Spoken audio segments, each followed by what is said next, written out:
السلام علیکم۔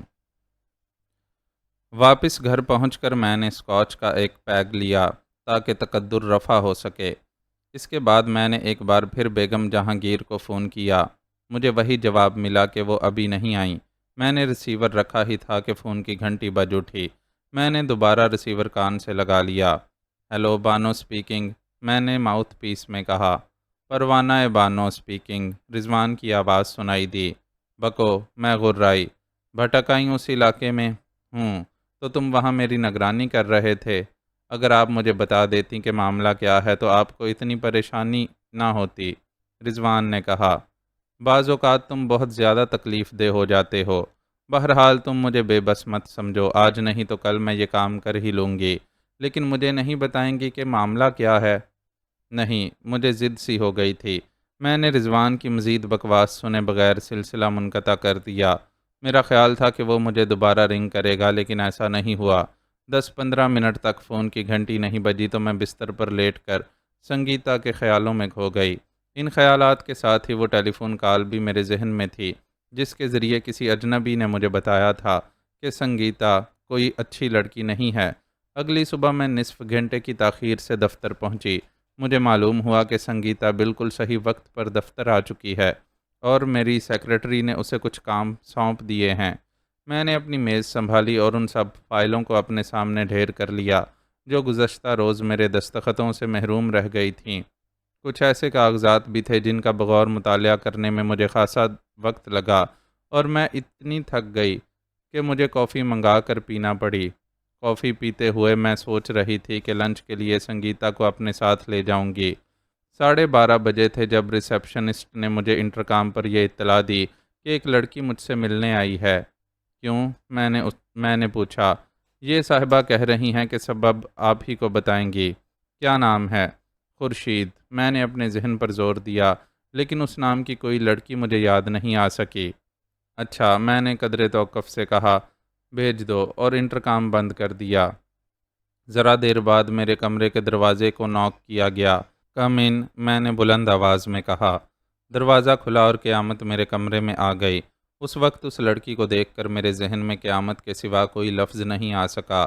اتنے سڈول جسم کی لڑکیاں بہت کم دیکھنے میں آتی ہیں۔ چہرہ اس طرح دہک رہا تھا جیسے کندھاری انار کے دانے سورج کی روشنی سے دھمکتے ہیں۔ لپسٹک سے سلگتے ہوئے ہونٹوں کی تراش ایسی تھی جو انہیں پی جانے کی خواہش کو بیدار کر دے۔ جسم کچھ تو تھا ہی کسا ہوا اور باقی کسر کسے ہوئے لباس نے پوری کر دی تھی۔ غرض یہ کہ اس میں وہ سب کچھ تھا جسے دیکھ کر میرے جسم کی سنسناہٹ بڑھتی ہی چلی جاتی ہے اور سند قبولیت حاصل کیے بغیر کم نہیں ہوتی، مگر ان سب باتوں کے ساتھ ساتھ اس لڑکی کی خوبصورت آنکھوں کی مخصوص چمک کو دیکھ کر میری نگاہ نے بھانپ لیا کہ یہ لڑکی خاصی حد تک سرد و گرم چشیدہ تھی۔ ان آنکھوں میں حیا نام کی رمق بھی نہیں تھی، لیکن ایسی لڑکیوں کے ساتھ بھی کم از کم ایک مرتبہ کچھ دھنک رنگ لمحے گزارے جا سکتے ہیں۔ تسلیم مادام، اس نے ایک ادا سے کہا۔ میں نے سر کے اشارے سے سلام کا جواب دیا اور کرسی کی طرف ہاتھ پھیلا کر بولی، بیٹھو، ویسے تم مجھے مادام کی بجائے صرف بانو کہہ کر مخاطب کر سکتی ہو۔ تھینک یو بانو، اس نے کہا اور کرسی پر بیٹھ گئی۔ میں اس کی طرف دیکھتی رہی۔ میری نگاہ میں استفہام کم اور گرسنگی زیادہ تھی، جسے شاید اس نے بھی محسوس کر لیا۔ کم از کم اس کے ہونٹوں پر کپ کپاتی ہوئی مسکراہٹ سے یہی ظاہر ہوا تھا کہ اس نے میری آنکھوں میں دہکتے ہوئے جذبوں کی تپش محسوس کر لی تھی۔ اس کی مسکراہٹ میں فتح مندی کا عنصر موجود تھا، جیسے اس نے کوئی مہم سر کر لی ہو۔ میں یہاں ملازمت کے لیے آئی ہوں، اس نے براہ راست میری آنکھوں میں دیکھتے ہوئے کہا۔ خوب، میں مسکرائی۔ کیا میری فرم نے اس سلسلے میں کوئی اشتہار دیا تھا؟ جی نہیں۔ پھر میں نے کسی جگہ یہ ذکر سنا تھا کہ آپ کو اسٹینوگرافر کی ضرورت ہے۔ میں نے فی الحال یہ جواب دینا مناسب نہیں سمجھا کہ وہ جگہ پر ہو چکی ہے۔ خوب، میں نے مسکراتے ہوئے کہا۔ تم نے سنا تو ٹھیک تھا، اس نے کہا۔ اگر آپ نے اس جگہ کے لیے کسی لڑکی کا انتخاب کر لیا ہو تو بھی کوئی فرق نہیں پڑتا۔ آپ ہم دونوں کا امتحان لے لیں۔ لفظ امتحان پر اس نے خاص زور دیا تھا۔ جو بھی آپ کے من پسند امتحان میں پوری اتر جائے، آپ اسے ترجیح دیں۔ مجھے اس کی یہ باتیں عجیب سی لگیں اور میں نے سنجیدہ ہونے کی کوشش کرتے ہوئے کہا، من پسند امتحان سے تمہارا کیا مطلب ہے؟ میرے اس سوال پر وہ کچھ سٹ پٹا سی گئی۔ غالباً اسے احساس ہوا تھا کہ وہ کچھ زیادہ باتیں کر بیٹھی ہے۔ اس نے جلدی سے کہا، میرا مطلب ہے کہ جو بھی کڑے سے کڑا امتحان ہو، ایک اسٹینوگرافر کے لیے کڑے سے کڑا امتحان کیا ہو سکتا ہے؟ اب وہ بغلیں جھانکنے لگی، پھر ایسا لگا جیسے اس نے سنبھالا لینا چاہا ہو۔ اس نے نگاہ اٹھائی، میری طرف دیکھا، خفیف سی مسکرائی، پھر نظر جھکا کر بولی، شاید میں کچھ ضرورت سے زیادہ ہی بولتی چلی گئی۔ دراصل کچھ باتونی واقعہ ہوئی ہوں۔ واقعی، اگر تم باتونی ہو بھی تو تمہیں اس کا اعتراف نہیں کرنا چاہیے۔ یہ اعتراف کسی بھی ملازمت کے حصول میں رکاوٹ بن سکتا ہے۔ جی ہاں، دراصل وہ ایک بار پھر سٹ پٹا گئی اور اس کی سمجھ میں فوری طور پر کوئی جواب نہیں آ سکا۔ ادھر میں اس کی طرف سے شبہات میں مبتلا ہوتی چلی جا رہی تھی۔ جہاں تک میرا مشاہدہ ہے، کسی بھی باتونی شخص کو یہ احساس نہیں ہوتا کہ وہ باتونی ہے، لیکن خورشید اس کا اعتراف کر رہی تھی۔ اچانک میں نے سوال کیا، تمہیں یہ کیسے معلوم ہوا کہ جس جگہ کام کرنے کے لیے تم آئی ہو وہ جگہ پر ہو چکی ہے؟ وہ مجھے خورشید کچھ کہتے کہتے ایک دم رک گئی اور پھر قدرے توقف سے بولی، میں نے یہ کب کہا ہے کہ وہ جگہ پر ہو چکی ہے؟ میں نے تو بس ایک خیال ظاہر کیا تھا۔ میں نے ایک طویل سانس لیا۔ شکوک و شبہات میرے ذہن میں خاصی حد تک جم چکے تھے۔ اچانک میں نے اپنا رویہ بدلا اور ہنس کر بولی، خیر، میں تو تم سے وکیلوں کی طرح جرا کرنے لگی۔ تم اتنی بھولی ہو کہ میری ان باتوں سے گھبرا بھی گئیں۔ دراصل اس نے ایک مرتبہ پھر اپنا جملہ ادھورا چھوڑ دیا۔ وہ ابھی تک اپنی بوکھلاہٹ پر پوری طرح قابو نہیں پا سکی تھی اور غالباً یک لخت اس لیے چپ ہو گئی تھی کہ مبادا اس کے منہ سے پھر کوئی غلط بات نہ نکل جائے۔ تو تم امتحان کے لیے تیار ہو؟ میں اس کی آنکھوں میں دیکھتی ہوئی مسکرائی۔ پوری طرح۔ وہ بھی مسکرائی۔ میں نے دیوار گیر کلاک پر نظر ڈالی۔ لنچ کا وقت ہونے میں 5 منٹ باقی تھے۔ میں نے ٹیلی فون پر اپنی سیکرٹری سے رابطہ قائم کیا اور اس سے کہا، میں لنچ کے لیے جا رہی ہوں۔ بہت بہتر بانو، واپسی شاید دیر میں ہوگی۔ تم سنگیتا سے کہہ دینا کہ جب تک میں نہ آؤں وہ دفتر میں رکے۔ بہت بہتر۔ میں نے ریسیور رکھا اور مسکرا کر خورشید سے بولی، تم لنچ میرے ساتھ ہی کرو گی اور غالباً یہ میری خوش قسمتی ہوگی۔ میں ہنس کر کرسی سے اٹھ گئی۔ آؤ چلیں۔ وہ میرے ساتھ دفتر سے نکلی۔ کار میں جب وہ میرے پہلو کی سیٹ پر بیٹھی تو اس نے کہا، غالباً یہ مرسڈیز کا نیا ماڈل ہے۔ اس اعتبار سے نیا کہہ لو کہ اس کے بعد مرسڈیز کا کوئی اور ماڈل نہیں آیا۔ دوسری گاڑیوں کی طرح مرسڈیز کا ماڈل ہر سال نہیں بدلتا۔ اوہ، مجھے اس کا علم نہیں تھا۔ کیا تمہیں مرسڈیز بہت اچھی لگتی ہے؟ میں نے کار کو حرکت میں لاتے ہوئے کہا۔ ظاہر ہے کہ یہ بہترین کاروں میں شمار کی جاتی ہے، لیکن شیپ کے اعتبار سے مجھے شیورلیٹ زیادہ اچھی لگتی ہے، خورشید نے کہا اور پھر ایک دم پوچھ بیٹھی، ہم لنچ کرنے کہاں جا رہے ہیں؟ کیا تم میرا گھر دیکھنا پسند کرو گی؟ اوہ ضرور، وہ جیسے خوش ہو گئی۔ بس تو پھر ہم وہیں چل رہے ہیں۔ میں عموماً یہ کوشش کرتی ہوں کہ کھانا گھر پر ہی کھاؤں۔ آپ کے گھر پر کون کون ہوتا ہے؟ میری مراد فیملی ممبرز سے ہے۔ پہلے تو میں ملازموں کے ساتھ بالکل تنہا رہا کرتی تھی، لیکن کچھ عرصے سے میری چھوٹی بہن بھی آئی ہوئی ہے۔ اس کی مستقل سکونت جنوبی امریکہ میں تھی، لیکن اب وہ سال کا بیشتر حصہ میرے ساتھ گزارتی ہے اور 2-3 ماہ کے لیے جنوبی امریکہ چلی جاتی ہے۔ آج کل وہ وہیں ہے، 2 ماہ سے گئی ہوئی ہے۔ ممکن ہے اس کی واپسی میں 1 آدھ مہینہ اور لگے، اور یہ بھی ممکن ہے کہ وہ 2-1 دن میں ہی واپس آ جائے۔ جنوبی امریکہ میں وہ کس کے ساتھ رہتی ہیں؟ کیا ان کے شوہر؟ وہ غیر شادی شدہ ہے۔ تو پھر؟ خورشید کے چہرے پر استجاب تھا۔ چھوڑو ان باتوں کو، یہ ایک لمبی کہانی ہے۔ ہم دونوں بہنوں کی زندگی بڑی افسانوی ہے۔ جن لوگوں نے ہمیں قریب سے نہیں دیکھا وہ ہماری باتوں کو گپ سمجھتے ہیں۔ تم اپنے بارے میں کچھ بتاؤ، تم کہاں رہتی ہو؟ PECHS میں، خورشید نے جواب دیا، خیام سینما کے بالکل سامنے والی گلی میں۔ میں اس سے ادھر ادھر کی باتیں کرتی ہوئی گھر پہنچ گئی۔ او مائی گاڈ، خورشید کے منہ سے نکلا، آپ کی قیام گاہ تو بڑی خوبصورت ہے۔ اس کا نقشہ ایک فرانسیسی آرکیٹیکٹ نے بنایا تھا جو میری بہت پیاری دوست ہے۔ یعنی کوئی لڑکی؟ ہاں، میں ہنس پڑی۔ گاڑی کو گیرج میں لے جانے کی بجائے اسے پورچ ہی میں چھوڑ کر میں خورشید کے ساتھ کار سے اتر آئی۔ برآمدے میں میری خصوصی ملازمہ موجود تھی۔ میں نے اس سے کہا، کچھ دیر بعد جب میں کال بیل بجاؤں تو کھانا بلو روم میں پہنچا دینا۔ اگر کوئی مجھ سے ملنے آئے تو کہہ دینا کہ میں موجود نہیں ہوں۔ گاڑی کو گراج میں کھڑا کرا دو۔ بہت بہتر۔ میں خورشید کا ہاتھ تھامے بلو روم کی طرف بڑھ گئی۔ یہ بلو روم میں نے ابھی حال ہی میں ایک خاص انداز سے مزین کیا تھا۔ اس انداز کا کمرہ شاید ہی کسی گھر میں ہو۔ اس کے فرش پر اعلیٰ ترین قسم کا فوم تھا، جس پر ایرانی قالین بچھا ہوا تھا۔ اس قالین کی قیمت 42,000 روپے تھی۔ قالین پر کئی ریشمی گاؤ تکیے پڑے ہوئے تھے۔ ایک گوشے میں چھوٹا سا کیبنٹ تھا، جس میں دنیا کے مختلف حصوں سے منگائی ہوئی شراب کی بوتلیں بڑے سلیقے سے رکھی ہوئی تھیں۔ ایک خانے میں باریک شیشے کے صاف و شفاف پیمانے اور گلاس رکھے ہوئے تھے۔ وہ پیمانے دراصل ایرانی فنجان تھے، جو میں پیمانوں کے طور پر اس وقت استعمال کرتی تھی جب نیٹ پینے کا موڈ ہوتا تھا۔ کیبنٹ کے ایک خانے میں خشک میوے رکھے ہوئے تھے۔ اس کے قریب ہی اسمال سائز کا ایک ریفریجریٹر بھی موجود تھا۔ دیواروں پر میری ہی بنائی ہوئی تصویریں آویزاں تھیں۔ یہ ان لڑکیوں کی تصویریں تھیں جن کو میں نے بہت زیادہ پسند کیا تھا۔ ان میں 2 تصویروں کے سوا سب کا سائز یکساں تھا۔ وہ 2 بڑی تصویریں شبانہ اور فروخ کی تھیں۔ جو لوگ میری سرگزشت کی جلد اول پڑھ چکے ہیں، وہ بھی ان دونوں لڑکیوں کو فراموش نہیں کر سکے ہوں گے۔ ان تصویروں کی سب سے اہم صفت یہ تھی کہ وہ فطرت کے عین مطابق تھیں۔ اگر کوئی عام لڑکی ان تصویروں کو دیکھتی تو گھبرا کر دونوں ہاتھوں سے اپنا چہرہ ڈھانپ لیتی، لیکن خورشید نے انہیں بڑی دلچسپی سے دیکھا۔ فائن، اس کے لہجے میں تحسین تھی۔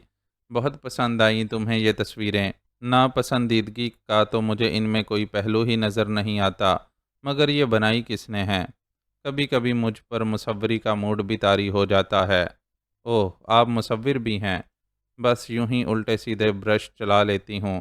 آپ انکسار سے کام لے رہی ہیں۔ ان رسمی باتوں کو پھر کسی وقت کے لیے اٹھا رکھو اور یہ بتاؤ کہ کھانے سے پہلے تم کچھ پینا پسند کرو گی؟ کوئی حرج نہیں ہے۔ نیٹ پیو گی یا پانی ملا کر؟ میں نے کیبنٹ کی طرف قدم بڑھائے۔ نیٹ چلے گی۔ گڈ، میں نے کہا اور ساتھ ہی یہ بھی سوچا کہ لڑکی خاصی کھیلی ہوئی ہے۔ میں نے شیواز ریگل کا انتخاب کیا، 2 پیمانے بنائے اور کیبنٹ کے اوپر لگا ہوا ایک بٹن آف کر دیا۔ کمرے میں پھیلی ہوئی تیز نیلی روشنی یک لخت مدھم پڑ گئی۔ اوہ واہ، خورشید کے منہ سے بے اختیار نکلا، یہ تو بڑا خوبصورت اور رومانٹک ماحول بن گیا۔ ارے، یہ اچانک خوشبو کہاں سے آنے لگی؟ میں نے تیز روشنی ختم کرنے کے لیے جو بٹن دبایا تھا، اس کا تعلق ایک میکنزم سے بھی ہے۔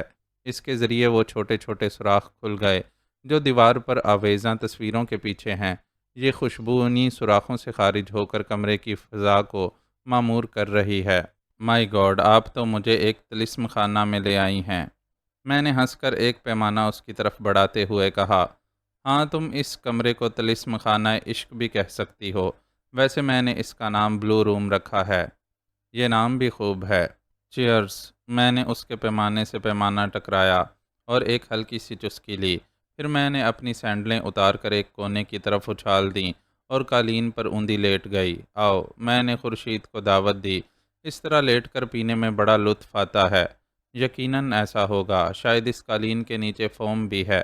ہاں، وہ میرے سامنے بالکل اسی طرح اوندھی لیٹ گئی جس طرح میں لیٹی ہوئی تھی۔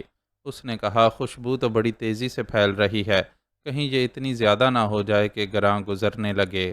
نہیں، میں نے جواب دیا، گراں گزرنے والی حد آنے سے پہلے وہ سوراخ خود بخود بند ہو جائیں گے۔ آٹومیٹک؟ اس کمرے پر آپ نے بہت پیسہ خرچ کیا ہے۔ کچھ ایسا زیادہ بھی نہیں، میں نے کہہ کر پیمانے سے دوسری چسکی لی۔ ادھر خورشید کا پیمانہ نصف ہو چکا تھا اور ادھر میں بڑی بے چینی سے منتظر تھی کہ پیمانہ لبریز ہو جائے۔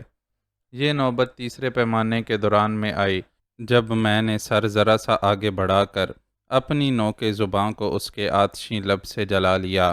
وہ میری اس حرکت سے اتنی بے قابو ہوئی کہ اس نے اپنا بایاں ہاتھ میری گردن میں حمائل کر کے مجھے اپنی طرف گھسیٹنا چاہا۔ اس کوشش میں وہ خود بھی میری طرف کھسک آئی۔ ہم دونوں کے ہونٹوں پر شراب کی جو نمی تھی وہ ادھر سے ادھر منتقل ہو گئی۔ پھر میں نے بھرائی ہوئی آواز میں کہا، یہ جام تو خالی کر دو۔ جب ہم دونوں نے پیمانے خالی کر دیے تو میں اٹھ کر دونوں پیمانے کیبنٹ پر رکھ آئی۔ واپسی سے پہلے میں نے کیبنٹ کے اوپر لگا ہوا ایک بٹن دبا دیا۔ اس بٹن کے دبتے ہی دیواروں کے نچلے حصے سے نیلگوں دھواں خارج ہونے لگا۔ یہ کیا ہے؟ خورشید اچھل پڑی۔ گھبراؤ نہیں، ابھی یہ سب کچھ بہت زیادہ رومانٹک ہو جائے گا۔ تم نے لافنگ گیس کا نام تو سنا ہی ہوگا۔ یہ دھواں اسی گیس سے ملتی جلتی ایک چیز ہے، جس پر اس کا اثر کچھ یوں ہوتا ہے جیسے کوئی بہت ہی آہستہ آہستہ گدگدا رہا ہو۔ آہستہ آہستہ گدگدانے والی بات کچھ بے تکی سی ہے، لیکن میں اس دھوئیں کی اثر پذیری کی تعریف اس سے بہتر انداز میں نہیں کر سکتی۔ مائی گاڈ، آخر اس کمرے میں کیا کچھ ہے؟ میں نے ہنس کر کہا، تم پہلے ہی اس کو طلسم خانہ کہہ چکی ہو، لہٰذا اب کسی بات پر بھی تعجب نہ کرو۔ میں اس کے پہلو میں لیٹ گئی۔ خورشید اتنی وارفتگی کے عالم میں تھی کہ اس نے مجھے اپنے مختلف جسمانی اعضاء کی لپیٹ میں لے لیا۔ وہ مجھ سے اس طرح چمٹی ہوئی تھی جیسے آکٹوپس کسی چیز کو اپنی گرفت میں لے لیتا ہے۔ ہمارے ہونٹوں نے پیوستگی کے طویل ترین لمحے گزارے، اور پھر ہم نے تہذیب کی نقابوں کو اتار پھینکا۔ مرمری پہ کر جب کسی پوشش کے مرہون منت نہ رہے تو لمس کا جادو شعلہ جوالا کی طرح ہمیں پھونکنے لگا۔ ہمارے جسم اب گویا دھوئیں کے بادلوں میں تیر رہے تھے۔ وہ نیلگوں گیس اتنی بھاری تھی کہ فرش سے 1.5 فٹ اوپر تک رہی، اس سے زیادہ بلند نہیں ہو سکی۔ وہ اس طرح ہلکورے لے رہی تھی جیسے فضا میں بادل تیر رہے ہوں۔ ان بادلوں میں کہیں کہیں پر ہلکی سی چمک بھی پیدا ہو جاتی تھی۔ ان بادلوں کی اوٹ میں جوانیاں مچل رہی تھیں، اور زبان ان ذائقوں سے آشنا ہو رہی تھی جو اندرون جسم انتہائی گہرائی تک اثر انداز ہوتے ہیں، اور جسم کے ریشے ریشے میں نشاط و انبساط کا سمندر موجزن ہو جاتا ہے۔ بادلوں میں جوانی کی بجلیاں کڑکتی رہیں، اور جذبات کا قافلہ پہاڑوں اور وادیوں سے گزرتا مستح ریشمی مقامات سے پھسلتا ہوا اس منزل تک پہنچ گیا جہاں ایک جھنکار سی ہوئی، اور پھر گہرا سکوت چھا گیا۔ اس سکوت میں اب بس نڈھال نڈھال سے سانسوں کی تلچھٹ باقی رہ گئی تھی۔ دھوئیں کے بادل اب آہستہ آہستہ کم ہوتے جا رہے تھے۔ جن سوراخوں سے وہ دھواں خارج ہوا تھا، وہی سوراخ اب اس دھوئیں کو واپس کھینچ رہے تھے۔ یہ سارا نظام خودکار تھا۔ بادلوں کی یہ بازی گری صرف نصف گھنٹے کے لیے ہوتی تھی۔ اگر اس وقفے کو بڑھانا ہو تو بٹن کو دوبارہ دبانا پڑتا تھا۔ دھوئیں کے پوری طرح صاف ہونے سے پہلے پہلے میں نے اور خورشید نے اپنے جسموں کو تہذیب کی نقابوں سے آراستہ کر لیا۔ بکھری ہوئی زلفیں درست کیں، نم آلود اور خوشبودار ٹیشو پیپرز سے اپنے چہرے صاف کیے، لپسٹک لگائی اور ہلکا سا پف بھی کر لیا۔ بانو، خورشید نے ایک طویل ترین سانس لیا، ان پر لطف لمحوں کو میں زندگی بھر نہیں بھول سکوں گی۔ میرا خیال ہے کہ ان لمحات کو جاں بخش بنانے میں اس کمرے کے ماحول کا بھی بہت ہاتھ ہے۔ میں ہنس کر کیبنٹ کی طرف بڑھ گئی اور وہ بٹن دبا دیا جو کال بیل کا تھا۔ کھانا بھی ہم یہیں کھائیں گے، میں نے خورشید سے کہا، جیسا آپ مناسب سمجھیں۔ 5 منٹ بعد ہی کھانا آ گیا، جو ہم نے قالین پر بیٹھ کر کھایا۔ اس وقت 3 بجنے والے تھے۔ کھانا کھا چکنے کے بعد خورشید بولی، کیا اب دفتر چلا جائے؟ آپ نے مجھے یہ نہیں بتایا کہ مجھے آپ کی فرم میں ملازمت مل جائے گی یا نہیں۔ اس سے پہلے تمہیں میرے ایک سوال کا جواب دینا ہوگا۔ فرمائیے، تمہیں اس کام کے لیے کتنے پیسے ملے ہیں اور دینے والا کون ہے؟ کیا مطلب؟ خورشید چونک پڑی، اور اس کے چہرے کی رنگت میں خفیف سا تغیر بھی پیدا ہوا۔ مطلب بالکل صاف ہے۔ دفتر میں تم نے مجھ سے جس انداز میں باتیں کی تھیں ان سے میں اندازہ لگا چکی ہوں، بلکہ یقین سے کہہ سکتی ہوں کہ میری فرم میں ملازمت کے لیے تمہاری یہ کوشش محض برائے ملازمت نہیں ہے۔ آپ کو کچھ غلط فہمی؟ بکو مت، میں نے اس کی بات کاٹ دی۔ میرا لہجہ بہت سخت تھا۔ میں نے اسے گھورتے ہوئے کہا، میں بہت رومان پسند ہوں خورشید، لیکن میرے مزاج میں سختی بھی ہے، اتنی سختی جس کا تم تصور بھی نہیں کر سکتی۔ یہ کمرہ ساؤنڈ پروف ہے، اور اس کمرے کے علاوہ اس گھر میں ایک عقوبت خانہ بھی ہے۔ وہاں میں اپنے مخالفین کے ساتھ بہت برا سلوک کرتی ہوں۔ اگر تم اس عقوبت خانے میں نہیں جانا چاہتی تو بہتر ہوگا کہ میرے سوالوں کے بالکل ٹھیک ٹھیک جواب دو۔ خورشید کا چہرہ اب بڑی حد تک رنگ بدل چکا تھا۔ میں بولتی رہی، میں تم پر یہ بھی واضح کر دوں کہ میں محض ایک فرم کی مالک نہیں، بلکہ کچھ اور بھی ہوں۔ اگر تم نے میرے خلاف قانون کے دروازے پر دستک دی تو اس سے بھی تمہیں کوئی فائدہ نہیں ہوگا۔ قانون کے ایوانوں میں کسی ایسی بات پر کان نہیں دھرا جائے گا جو میرے خلاف کہی جائے۔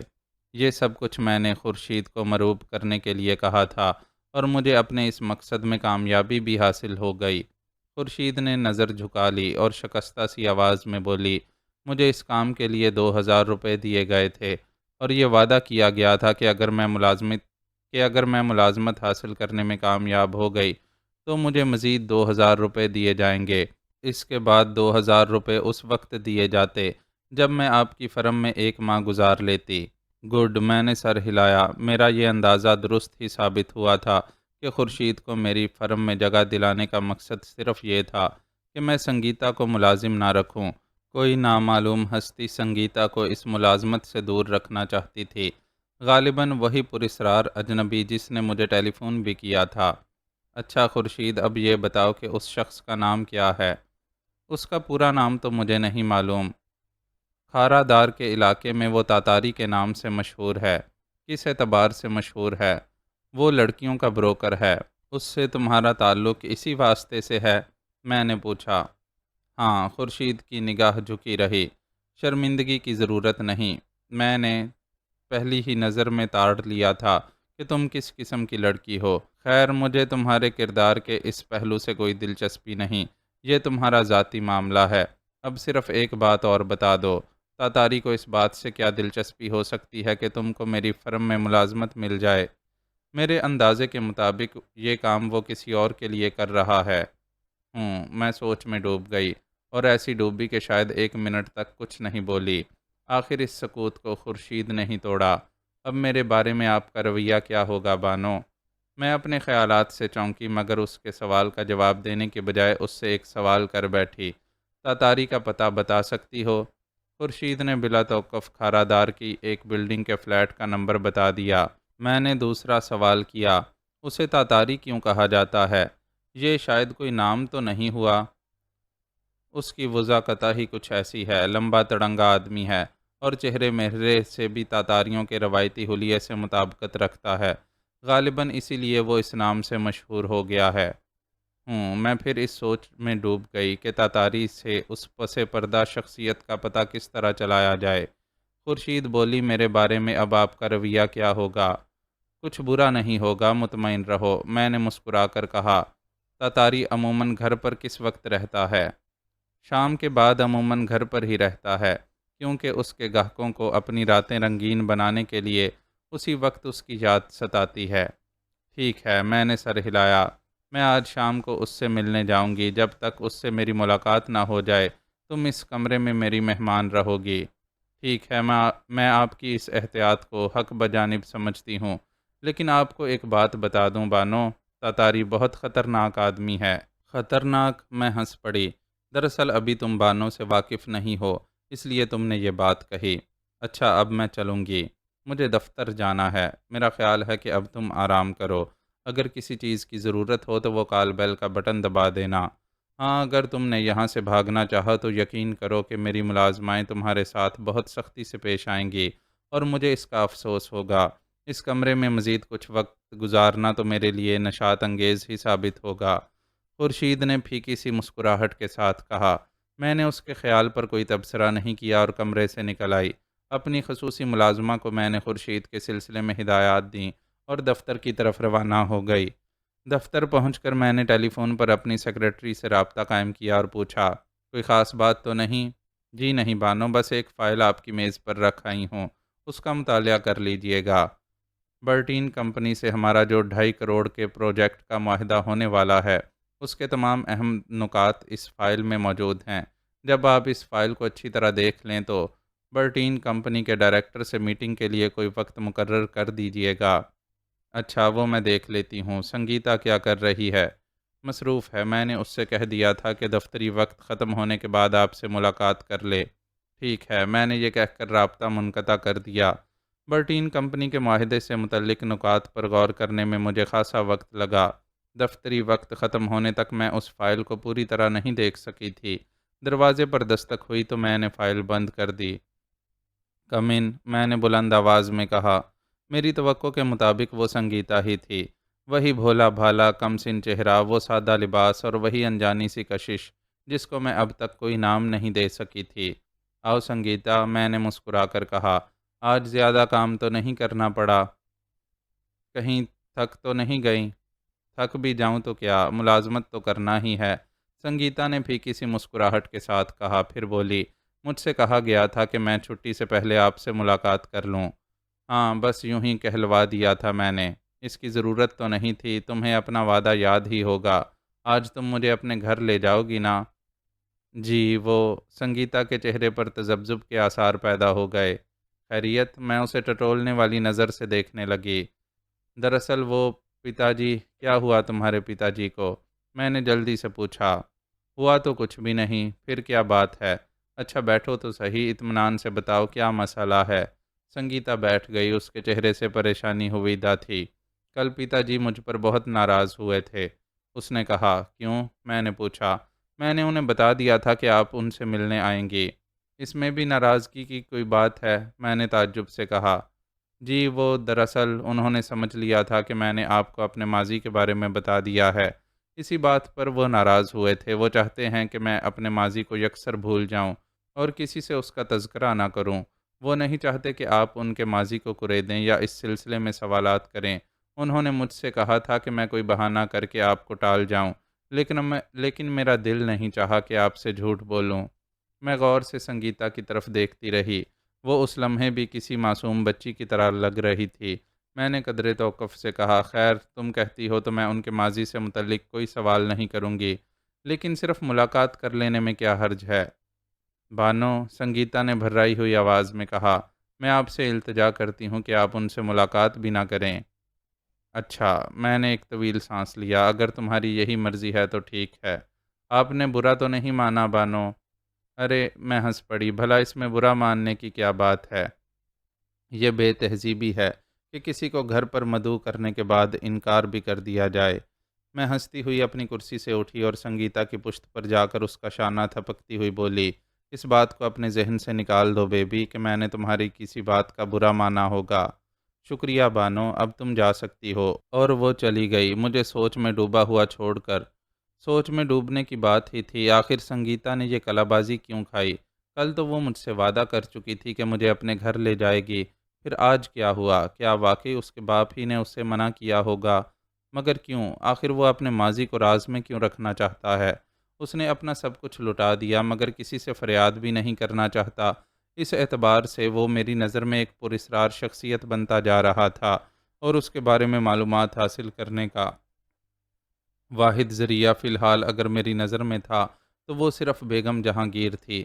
اس مرتبہ مجھے ایک چونکا دینے والا جواب سننا پڑا۔ وہ پیرس گئی ہوئی ہیں۔ کب گئی ہیں؟ میں نے چونک کر پوچھا۔ پرسوں گئی تھی، لیکن کل جب میں نے فون کیا تھا تو مجھے یہ بات نہیں بتائی گئی۔ میں نے قدرے جھنجھلا کر کہا، بیگم صاحبہ کی خاص ہدایت تھی کہ ان کے دورہ پیرس کے بارے میں کسی کو کچھ نہ بتایا جائے۔ پھر اب کیوں بتا دیا گیا؟ میرا لہجہ بدستور خشک تھا۔ دراصل آج پیرس سے ان کا فون آیا تھا، یہ ابھی 1 گھنٹے پہلے کی بات ہے۔ جب انہیں بتایا گیا کہ آپ انہیں کئی مرتبہ فون کر چکی ہیں تو انہوں نے کہا کہ صرف آپ کو ان کے اس دورے کے بارے میں بتا دیا جائے۔ میں نے برا سا منہ بنایا اور بولی، واپسی کا پروگرام کب تک ہے؟ 10-15 دن لگیں گے۔ کیا انہیں وہاں کوئی خاص کام ہے؟ جی نہیں، تفریحاً گئی ہیں۔ اکیلی؟ جی، وہ سچ سچ بتانا، تمہیں معلوم ہوگا کہ بیگم جہانگیر سے میرے تعلقات کتنے قریبی ہیں۔ جواب میں مجھے فلمی دنیا کے ایک نئے ابھرتے ہوئے ہیرو کا نام بتایا گیا۔ وہ بڑا خوبرو اور تنومند لڑکا تھا، بیگم جہانگیر کے معیار کے عین مطابق۔ وہ پڑھا لکھا اور ذہین لڑکا تھا، لیکن میں یہ بھی جانتی تھی کہ بیگم جہانگیر ایک ایسی مکڑی ہے جس کے بنے ہوئے جال سے اس کا شکار بچ نہیں پاتا تھا۔ پیرس میں وہ کسی ہوٹل میں ٹھہری ہیں؟ میں نے پوچھا۔ مجھے نمبر بتاؤ تاکہ میں ان سے رابطہ قائم کر سکوں۔ یہ تو انہوں نے بتایا ہی نہیں۔ میں سمجھ گئی کہ بیگم جہانگیر پیرس میں اپنے آپ کو بالکل پوشیدہ رکھنا چاہتی ہے۔ میں نے ایک طویل سانس لے کر ریسیور رکھ دیا۔ اب یہ ایک اور الجھاوا پیدا ہو گیا تھا کہ میں 10-15 دن تک کم از کم بیگم جہانگیر کے ذریعے سنگیتا کے باپ کے بارے میں کوئی بات نہیں معلوم کر سکتی تھی۔ میں دفتر سے نکل کر گھر کی طرف روانہ ہو گئی۔ اب آج رات مجھے 2 کام کرنا تھے۔ سب سے پہلے تو کھارا دار جا کر تاتاری سے یہ معلوم کرنا تھا کہ اس نے کس کے اشارے پر خورشید کو میرے دفتر بھیجا تھا۔ اس کے بعد رات کو 10 بجے مجھے سنگیتا کے کوارٹر کے کرب و جوار میں رہنا تھا۔ میں وہاں کا ماحول دیکھ ہی چکی تھی، اب مجھے صرف کوارٹر نمبر معلوم کرنا تھا۔ میرا خیال تھا کہ مجھے اس میں کوئی خاص دقت نہیں ہوگی۔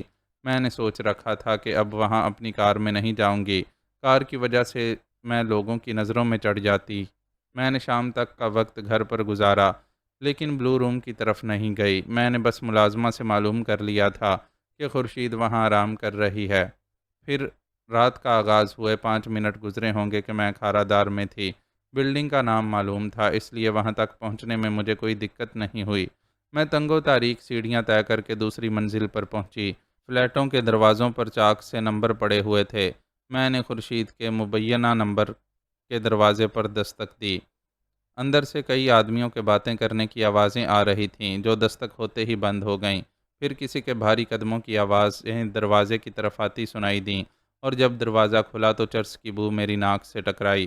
میں نے جلدی سے رومال اپنے منہ پر رکھ لیا۔ دروازہ کھولنے والا تاتاری ہرگز نہیں ہو سکتا تھا۔ اس آدمی کی وضاحت خورشید کے بتائے ہوئے حلیے سے مطابقت نہیں رکھتی تھی۔ اس نے انتہائی لوفرانہ انداز میں مجھے نیچے سے اوپر تک دیکھا۔ مجھے تاتاری سے ملنا ہے، میں نے اس سے کہا۔ وہ تو نہیں ہے، کہاں گیا ہے؟ ایک مارواڑی سیٹھ آیا تھا، اسے لے کر تمہاری جیسی کسی بلبل کے پاس گیا ہے۔ اس نے تمہاری جیسی کہہ کر مجھے غصہ دلا دیا تھا، لیکن میں ضبط کر گئی۔ اس قسم کے لوفروں سے مہذب گفتگو کی توقع حماقت ہی ہوتی ہے۔ اچھا، میں کل پھر آؤں گی، اس سے کہہ دینا کہ زینت آئی تھی۔ یہ نام میں نے محض اس لیے بتا دیا تھا کہ تاتاری الجھتا ہی رہے کہ یہ زینت کون ہے، اس طرح اس کا خیال میری طرف نہیں جاتا۔ پھر جب میں واپس مڑ رہی تھی تو اندر سے کسی نے پوچھا، کون ہے گبرو؟ تاتاری کی کوئی نئی بلبل ہے، گبرو نے کہا لگا کر کہا، اور دروازہ بند کر لیا۔ میں پلٹ کر دیکھے بغیر سیڑھیاں اترتی چلی گئی۔ مجھے اس بات پر بھی جھنجھلاہٹ ہو رہی تھی کہ میں نے جس سے بھی ملنا چاہا وہ مجھے نہیں مل سکا۔ بیگم جہانگیر پیرس گئی ہوئی تھی، سنگیتا کے باپ نے ملنے سے ہی انکار کر دیا تھا، اور تاتاری اپنے کسی گاہک کو لے کر گیا ہوا تھا۔ اپنے گھر پہنچ کر میں نے بیہائنڈ جیکب بلائنڈز جانے کی تیاریاں شروع کر دیں۔ یہ تیاریاں ایک خاص نوعیت کی تھیں۔ سب سے پہلے تو میں نے بہت معمولی قسم کی شلوار قمیض اور دوپٹے کا انتخاب کیا، اور پھر برقعوں کی کھیپ کو ٹٹولنے لگی۔ میرے پاس اس قسم کی چیزوں کی موجودگی زیادہ تعجب خیز نہیں ہے۔ بعض اوقات ہنگامی حالات میں مجھے اس قسم کی چیزوں کی ضرورت پڑ ہی جاتی ہے، اور میرے گھر کا ایک کمرہ صرف اسی قسم کی چیزوں سے اٹا پڑا ہے۔ اس کمرے کو میں عموماً بہروپ خانہ کہتی ہوں۔ جب میں اس کمرے سے تیار ہو کر نکلی تو غریب طبقے کی ایک معمولی عورت معلوم ہو رہی تھی۔ میں نے جس برقعے کا انتخاب کیا تھا اس کی نقاب بہت دبیز تھی، چہرہ نظر نہیں آ سکتا تھا، اور آنکھوں کی جگہ جالی لگی ہوئی تھی۔ اگر میں نے کمرے سے نکلتے وقت نقاب نہ الٹ رکھی ہوتی تو میری ملازمائیں یقیناً مجھے گھیرے میں لے لیتیں۔ انہوں نے مجھے دیکھا اور کترا گئیں۔ انہیں کوئی تعجب بھی نہیں ہوا تھا، کیونکہ وہ مجھے بہت عجیب حلیوں میں دیکھ چکی تھیں۔ میں نے اپنی خصوصی ملازمہ کو ساتھ لیا اور باہر نکل آئی۔ کار تم ڈرائیو کرو گی؟ میں نے اس سے کہا۔ میں پچھلی سیٹ پر بیٹھوں گی۔ بہتر۔ کار روانہ ہوئی تو میں پچھلی سیٹ پر اس طرح نیم دراز تھی کہ سڑکوں پر چلتے پھرتے لوگ مجھے نہیں دیکھ سکتے تھے۔ کہاں چلوں بانو؟ ملازمہ نے پوچھا۔ امپریس مارکیٹ، میں نے جواب دیا۔ میں وہاں اس موڑ پر اتر جاؤں گی جہاں سے گورا قبرستان کی طرف راستہ جاتا ہے، بلکہ اس مقام سے کچھ پہلے ہی مجھے اتار دینا اور کار واپس گھر لے آنا۔ بہت بہتر۔ مجھے نہیں معلوم تھا کہ سنگیتا کے معاملے میں کتنی دیر ہو سکتی ہے۔ اگر مجھے وقت کا اندازہ ہوتا تو میں ملازمہ سے کہہ دیتی کہ وہ فلاں وقت پر وہاں میرا انتظار کرے۔ مقررہ جگہ پر میں ایک نیم تاریک سے مقام پر کار سے اتری اور تیزی سے اس طرف چل پڑی جہاں تانگا سٹینڈ تھا۔ بہت سے تانگے والے مختلف علاقوں کے ناموں کی ہانک لگا رہے تھے۔ دو تانگوں والوں نے بی ہینڈ کے نعرے شروع کر رکھے تھے۔ ان میں سے ایک تانگے میں 5 مرد بیٹھے ہوئے تھے اور چھٹی یعنی آخری نشست کے پر ہونے کا انتظار تھا، لیکن میں نے دوسرے تانگے کا انتخاب کیا جس کے پچھلے حصے میں 2 عورتیں بیٹھی ہوئی تھیں۔ میں ان دونوں کے ساتھ بیٹھ گئی۔ وہ دونوں بڑھاپے کے قریب تھیں اور ایک دوسری کو بتا رہی تھیں کہ ان کی بہوؤں میں کتنے کتنے کیڑے ہیں۔ کچھ دیر میں ہمارے تانگے کو باقی 3 سواریاں بھی میسر آ گئیں اور روانگی عمل میں آ گئی۔ اس قسم کے راستے پر اور اس قسم کے تانگے پر سفر کرنے کا اتفاق مجھے غالباً دوسری مرتبہ ہوا۔ پہلی مرتبہ اس قسم کے سفر کا ذائقہ راولپنڈی میں چکھا تھا۔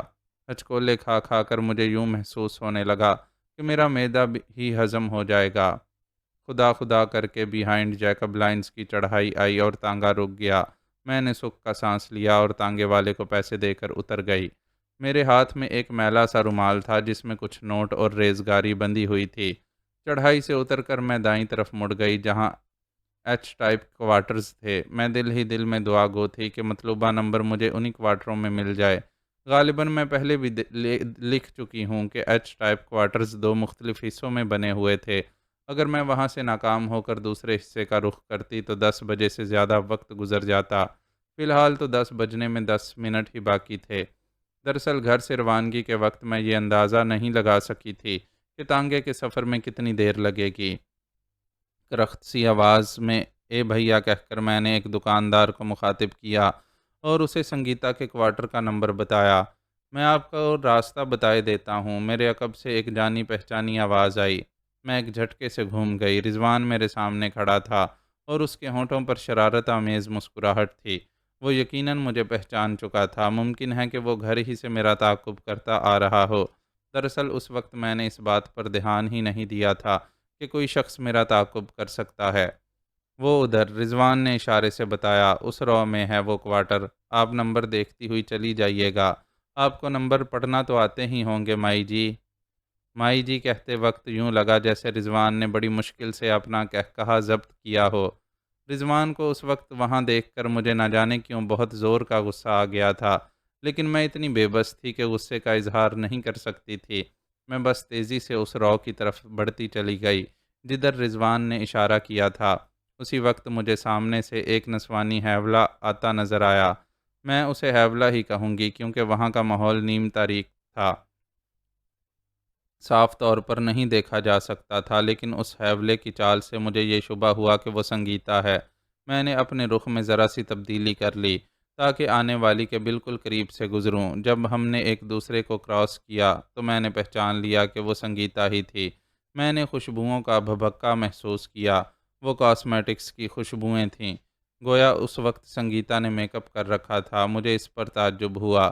بھولی بھالی سادگی پسند سنگیتا اس روپ سے تو یہ نتیجہ اخذ کیا جا سکتا تھا کہ پوری اسرار اجنبی نے ٹیلی فون پر مجھے جو باتیں بتائی تھیں وہ درست بھی ثابت ہو سکتی ہیں۔ 10-15 قدم آگے بڑھنے کے بعد میں مڑی اور سنگیتا کے پیچھے چل پڑی۔ بازار کی اکا دکا کھلی ہوئی دکانوں کی روشنی میں نے دیکھا کہ سنگیتا سفید شلوار قمیض میں ملبوس تھی اور اس نے بالوں کا جوڑا باندھ رکھا تھا۔ وہ چڑھائی کی طرف جا رہی تھی۔ کچھ ہی فاصلے پر مجھے رضوان بھی نظر آ گیا۔ چڑھائی پر کئی تانگے صدر جانے والی سواریوں کے منتظر تھے۔ ان میں سے ایک تانگے میں 2 نشستیں خالی تھیں۔ سنگیتا اسی تانگے میں سوار ہو گئی۔ اس کی نگرانی جاری رکھنے کے لیے ضروری تھا کہ میں بھی اسی تانگے پر سوار ہو جاتی، لیکن مجھ سے پہلے رضوان نے دوڑ لگائی اور تانگے پر چڑھ گیا۔ میں اس کی اس حرکت پر تل ملا کر رہ گئی۔ وہ کم بخت میرے ساتھ ایکٹیویٹی کر گیا تھا۔ یہ بات یقینی تھی کہ آس پاس ہی کہیں اس کی موٹر سائیکل ضرور ہوگی۔ وہ اس پر بیٹھ کر بھی تانگے کا تعاقب کر سکتا تھا، لیکن اس نے تانگے کی سواری محض اس لیے پر کر ڈالی کہ میں سنگیتا کی نگرانی جاری نہ رکھ سکوں۔ میں نے دل ہی دل میں اسے شاید لاکھوں صلواتیں سنا ڈالیں، لیکن ظاہر ہے اس سے مجھے کچھ حاصل نہیں ہو سکتا تھا۔